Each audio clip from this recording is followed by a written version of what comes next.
Welcome to The Truth in His Art. I am your host, Rob Lee. And today, I'm doing my next installment of a series brought to you with the support of the fine folks at Innovation Works. Today, I am chatting with a founder and creative officer at Epic Art Universe. They are a marketing expert with experience in brand development, concept development, creative educational program development, networking strategy, print and apparel design, manufacturing, and production. Their work focuses on creating an equity-based platform that impacts the next generation of leaders through community, programming, and resources. Please welcome Dion Bowen. Thanks, Rob. Man. It's a pleasure to be a part of this. I'll be speaking with you. You came highly recommended, so I'm looking forward to the interview. Well, much appreciation. I love hearing that. So I want to I gave a very sparse intro, but I want to have you and invite you to tell the fine folks who you are, introduce yourself, and share the mission of Epic Art Universe. Dion Bowen from Epic Art Universe, born in West Baltimore, former educator, business. My background is really in graphic design and art. I got a bachelor's in fine arts from Salisbury University. So Epic Art Universe kind of, originated from me kind of bringing everything that I'm good at, all of my talents, attributes into, under one umbrella. And the goal is to create epic art in multiple forms, whether it's design, marketing plans. We do printing and manufacturing, after school programming, and I build equity-based events to, spread opportunity and resources to youth. So we do that all across the state now. Love to hear that. And so I wanted to get your take on this. When people have the role of a founder, right? I'm a founder. I'm everything for the most part here. Mm-hmm. And my day to day looks I was describing it a little bit earlier. It's oh yeah, get on a train here, edit this, do that, try to eat maybe. I don't know. Tell us about what your day-to-day looks like in terms of responsibilities. What is that first thing that you're doing when you get up? What's that last thing that you're doing at night? Give the listeners kind of a general look of what it is for you on a day-to-day. So I think in the morning, I have a 3-year-old, so she kind of gets a little bit of my morning versus if I'm dropping her off or just getting her food prep, medicine. Well, for the most part, I try to stay active in the morning. So 2-3 times a week I play basketball at 6 in, so I'm done by 8. And I'm getting my day started around about 9 o'clock. I tend to start, reading emails first. Most days I'm trying to, before I even get into business, trying to center myself, trying to get mentally prepared for the day. Some affirmation is claimed today, this going to be a prosperous day. I'm able to get things that, I got assigned to accomplish. I'll be able to do them. But then, I'm in emails and responding. Then I go into the projects that I have ongoing right now as far as, graphic design, web design. And, usually in the afternoon, I'm even starting to, put together programming and look for the next opportunity to be able to, bring my business into the eyes and the ears of new people every day. I think that's the major goal for most, founders and CEOs is to, get exposure. Who can I network with? How can I partner with someone? Where are the avenues for us to, increase revenue? Most of the time you are the marketer, you're the designer, you're the prepper, you're the accountant. You play so many roles and wear so many hats as the founder in a small business. So, I'm trying to, take on all of those things, as they come. Yeah. So let's step back a little bit. Describe your career path, because sometimes it's a straight line, sometimes it's a winding road. So what does that career path look like for you? I'll throw this out there for context. I was a marketing guy for Verizon for a while, and then I was like freelancing at higher ed, and now I'm like a data guy at I was telling you earlier where I'm at, Hmm. and it was pretty kind of straight, but it was a little I was veering off the road a little bit at times. So tell me what that looks like for you.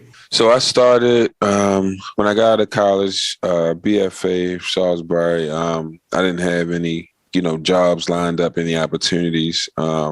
And for the most part, I kind of, I played football in college. Like, and when you play football, any sport, like you are owned. Like you wake up when they tell you, you go to sleep when they tell you, you work out when they tell you, you go to school. So like my last semester I probably had the worst schedule. Mm-hmm. I'm up at 6. I'm not even getting home till about 8, 9 o'clock every day for my senior semester, my last semester in college. So I really took about 4 or 5 months off. I didn't do anything when I graduated.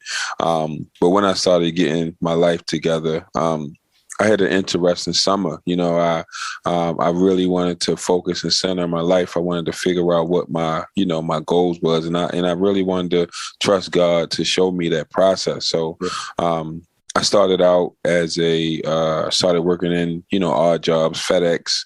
I got the opportunity to coach football. Coaching football at Glen Burnie High led me into the school system, so I became a behavioral specialist. From there, coached football, coached lacrosse, ended up being a teacher of this unique program in Annapolis called Change Engineering, and I taught business too.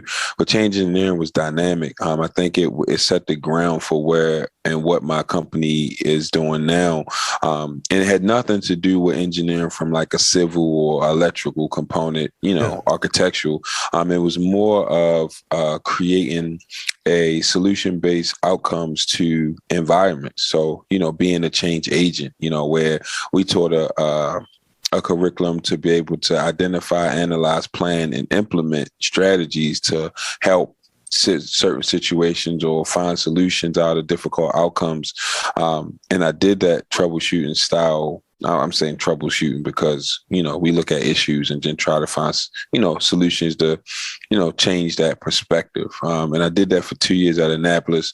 While I'm doing this, I'm growing businesses on the side. I'm always doing stuff. I had a graphic design business, network marketing business. I did a ton of things, and it got to a point where at the school, my advisor, the person that kind of brought me in to teach this, great topic in class, he was transitioning, and I'm thinking I'm the next person up. Yeah. Well, at the school system, they didn't even allow me to interview for the position. Oh And they no. gave it to someone else. And and in that case, with something being so new, they ended up, I would have been, if I'd have stayed, I would have been teaching that person their job plus doing mine. Mm-hmm. So I didn't go back. I really walked out in faith and started my business. And Yeah. I went into business full time, and 5 years later, I'm doing Epic Art full time. I'm 100% focused. I'm purpose driven. Yeah. I'm doing exactly what God called me to do in the time and space where, what I'm doing is needed. So the path to entrepreneurship, I've worked probably 10 to 15 jobs. I'm able to take all of those experiences and bring it to my business while, consistently learning, how to be a better business and business owner every single day. It's important to take those different lessons you got, like even if it's a whack job for sake of argument, you're like, look, I'm going to learn what I don't want to do out of this. Or even if it's something like I've been in this Austin Kleon book, really, really impactful for me. And if you haven't read it, I recommend you read it. It's called Still Like an Artist. And one of the things that he's touching on, he's like, look, I want to, take advantage of copywriting. So I did copywriting so I can learn that and apply that to what he's doing. Ultimately, he knew that he wanted to do his own thing. He knew that he wanted to go on. So he's like, I'm picking up these skills to make me better at it, and knowing that this job might have an expiration date attached to it, and, doing it with that purpose going into it. And, so in for you going into it, taking that leap, who was the first person you told and walking in faith and taking that leap that, this is what I was going to do? And how was it kind of like pitching it? Because I would imagine you had to tell it to somebody like, yo, I'm leaving this thing. I'm doing my own thing. How was that? And did they get the vision, or were you trying to sell it? Tell me about that. No, I had no structure, no organization how I pitched it. The first person I talked to was my fiance, who at the time she was my wife at this time. We were like 2 years into our marriage. And, like she's seen how, like, so, with network marketing and with graphic design and, I was doing printing and manufacturing, for other companies and brands too. So I had, 2 or 3 streams of income outside of work. But, it got to a point where I was just like, you know what, baby, I'm not going back, and I had tried, different avenues, and I was just like, listen, I know we talked about when we in our marriage counseling that, in the next 5 years we would be in business, we would, be in business together, and that would be solely what we did. And even though I think I got pushed out of, my job and career, she understood the assignment initially, straightforward, that this was our goal, and if it was going to happen, this would be the time to have, for it to happen. So, and it was trying. I think the first 6 months was great. Money coming in, couple projects, and then with no strategy, no structure for real, it kind of, it went through a trial where, it was sink or swim. Are you going to really build this or and evolve, or are you going to go back to work? And I think that at that point is where God kind of came in and kind of directed my path. And I think, like, I don't know if you are about network marketing a lot, but a lot of network marketing companies is really a compensation plan built into personal development plans. So from a personal development standpoint, like, I was equipped mentally to, be in business, to how to demote, how to use tactics. I really used the network marketing it gave me the structure and the mental capacity to believe in myself to go and be my own business owner and entrepreneur. So even in tough times, I could rely on that understanding to kind of push my way through. And I think it played a key role in my life and how I, build my business now.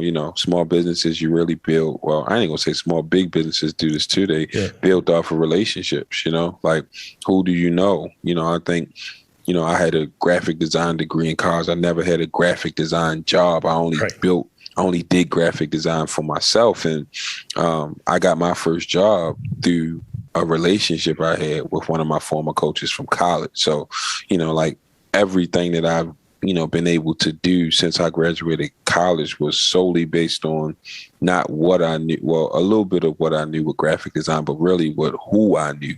And relationships play a huge role in business. They are, for some business, they're the lifeline.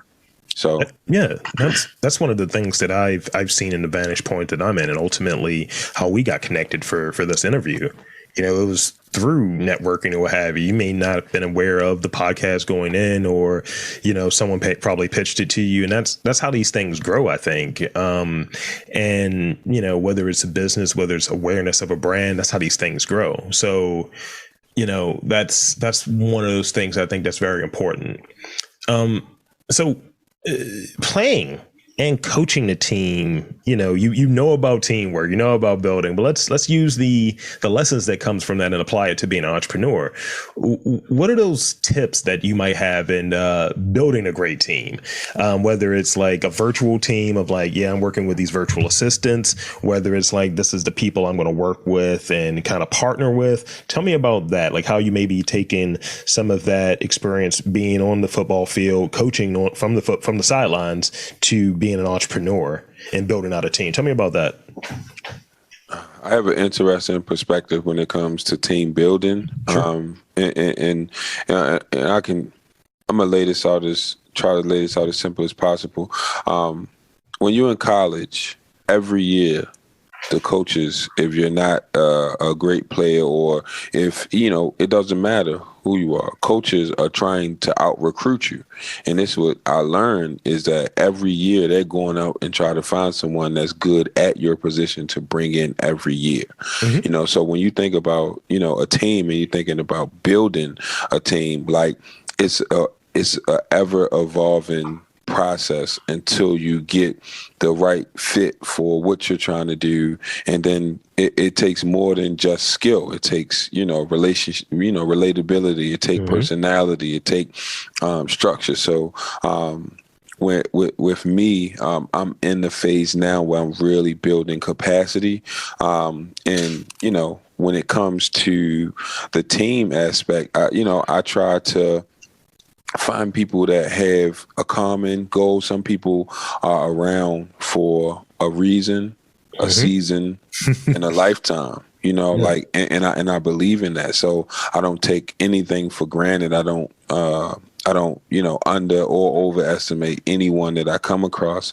I think when it comes to, like, I used to teach business, so I have like this productivity mindset when it comes to business structure. Like, if I have enough people doing exactly what they are gifted or purposed to do, and people are more efficient in their purpose or in their passion about what they're doing.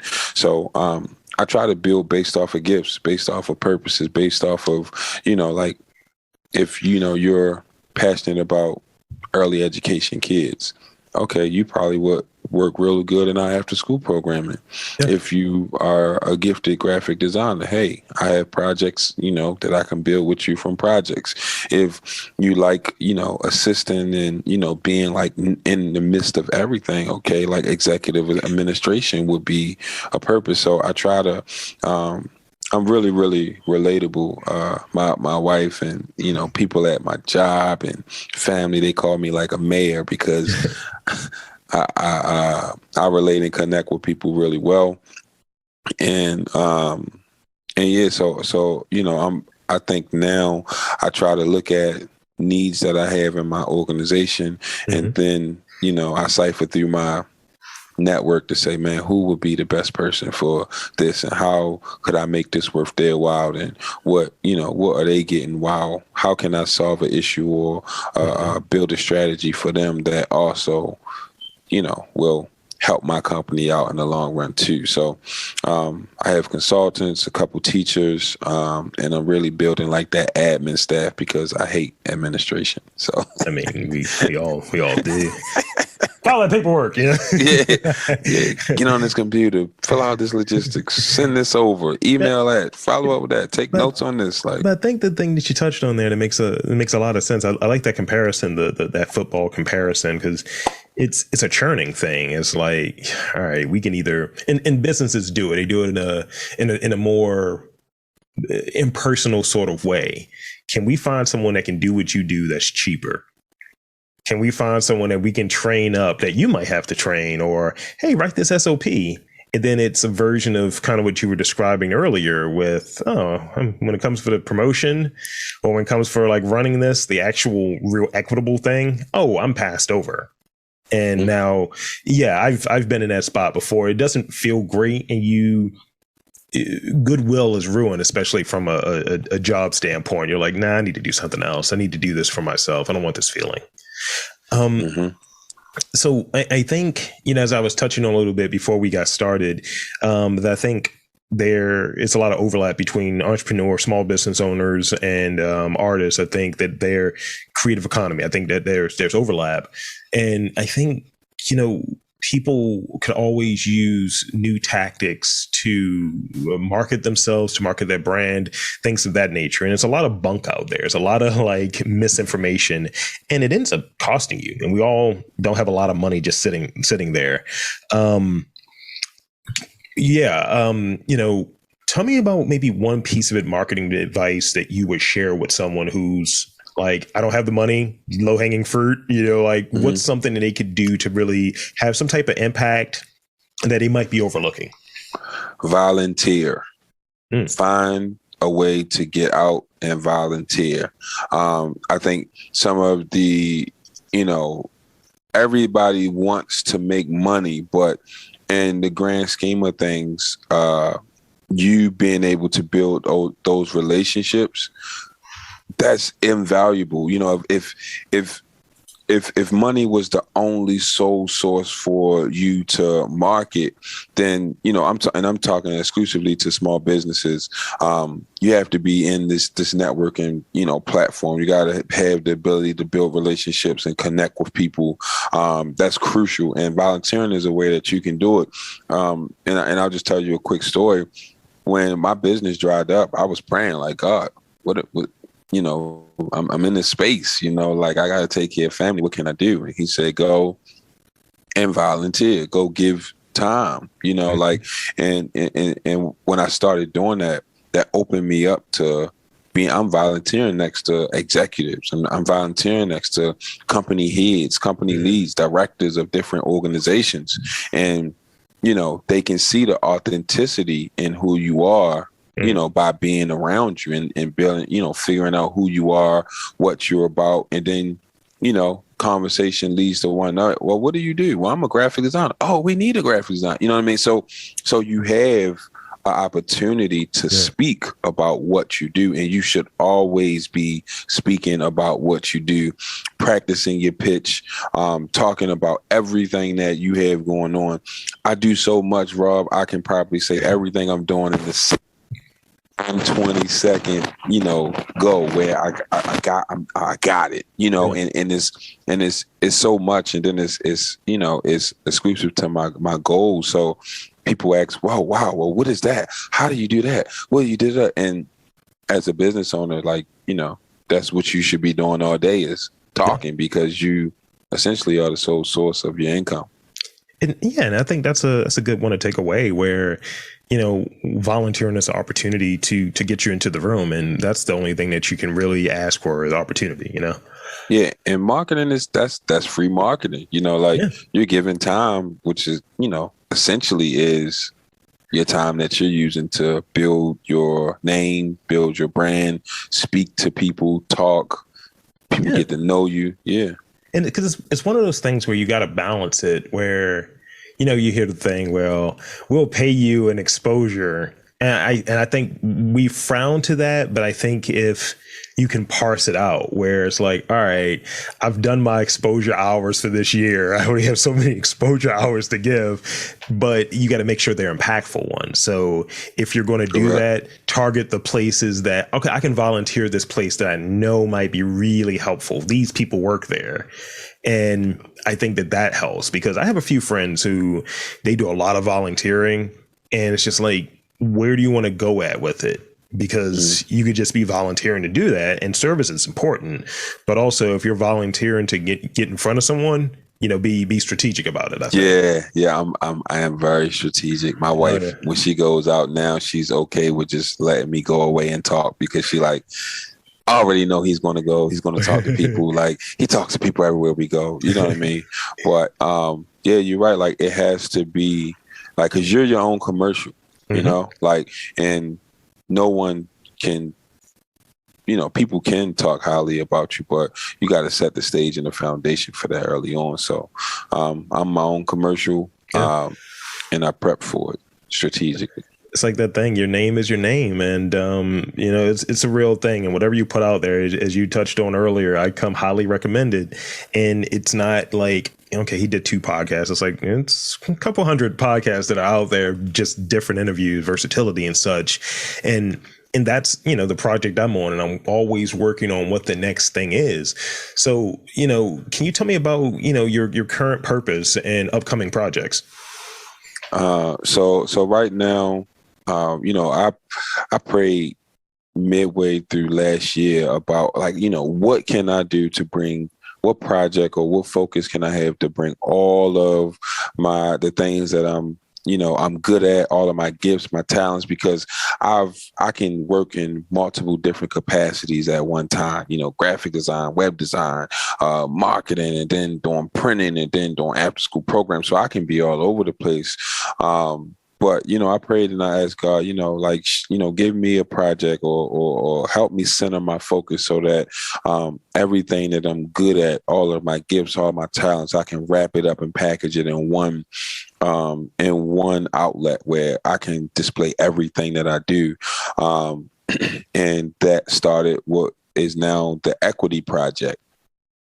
And the Equity Project is, it started out as a summer internship for recent high school grads where they can learn everything that it takes to build a clothing brand. So design, printing, marketing, financial budgeting, digital media. And we do pop-ups. Last summer was our second year really doing a summer internship. And we were able to take 5 high school graduates. We put them through the process. They built an amazing clothing collection. We sold it in a retail pop-up at a local community organization, and we was able to raise $6,500 to give scholarships away to those students going to college, and then we gave another $1,500 to a community organization, Fair Street Outreach, for after-school programming. So, man, I was able to build a somewhat self-sustaining project to, give kids money going into college, because that's important. When I was in college, I won the essay contest and got $1,500. I stretched that $1,500 almost my whole first semester in college, and it really, it was a blessing. So, and we did this summer program, and then like the kids, like, they told me, like, man, I learned so much. This was great. I'm so glad I was able to do it and be able to make money in the process and learn about business and manufacturing and printing and designing and watching something go from its inception to a final product that's getting sold. And I think that full circle universal look at that project really, it opened a lot of eyes. Like, a lot of them was like, man, why I'm going to college? I can just, so that was a blessing. And, like, I think that just got me into the equity game. So now I started looking like, man, how can I make this better? How can I do more? How can I expose kids to these opportunities and these resources? So this past April, I launched the Youth Equity Summit. Mm-hmm. And that was like my baby, man. Like I was probably, I put this together probably 2 months before I even told anybody, and I had all of these different things laid out. But it turned out amazing. We had over 35 speakers talking on 18 different topics. We held it at Morgan State University. Woo woo. You're an alum? Yeah, '07. Yeah. Okay. Good. That's what's up, man. So we held it at Morgan State University. And the goal was to really highlight community organizations, equity partners, youth leaders who are out in the communities doing the work with the youth. So we wanted to highlight all of those organizations. We wanted to build a platform because Baltimore has it's so much talent, it's so much positivity. Mm-hmm. There's so much going on from an impact standpoint that's that has the ability to really change the projection of youth. Yeah. But it's not highlighted enough. We don't have a centralized, platform that's giving these people the flowers that they deserve in the midst of the energy and the effort and the focus that it takes to really build up our youth, because our youth come from hard. This is a tough city. Like so. Man, the Equity Summit was able to do that. Man, we focused on career and creative topics. I mean, panel discussions with authors, writers, entertainers, musical performances. Man, it was this amazing experience, man. It's great to hear. Yeah, I cherish that a lot. So equity is where I'm focused at now. I think that's my purpose, really, it's just a big difference between equality and equity. Mm-hmm. Equality is everyone gets equal. Equity focuses on everyone getting equal resources based on what they've been through, how they've gotten to this place that they call life now. So, as African Americans, we were slaves when we came to America. The majority that at that time that was in the United States, they had a 300-year head start. on everything, Yeah. so you can't say everything's equal after 304, almost 400 years, everything's equal. And we're supposed to be at that same level. Equity basis states that, those people that have been undeserved for so long, they don't need the same resources as the people that are so-called equal. We need resources that cater to that whole discrepancy from the time that we couldn't build a business or couldn't own land or couldn't, take care of our kids, send our kids to the best education. So there's a huge gap, and hopefully with what these projects will do is be able to bridge that divide, that we see across the country. And give young folks like a leg up where, if you're exposed to some of these things early on, you're able to say, all right, I trial and error, I figured this out. Okay, I kind of messed up on that. And you're able to kind of develop versus, you're in your 30s, you got all this debt, you got different things, different responsibilities, life is happening. And you're like, I'm going to drop everything and become an entrepreneur. It's going to be a lot more challenging if you don't have at least some sort of foundation to like move in that direction. So this is the last real question I have before I hit you with some rapid fire questions. So the last one I have is, tell us about the experience with partnering with the fine folks at Innovation Works.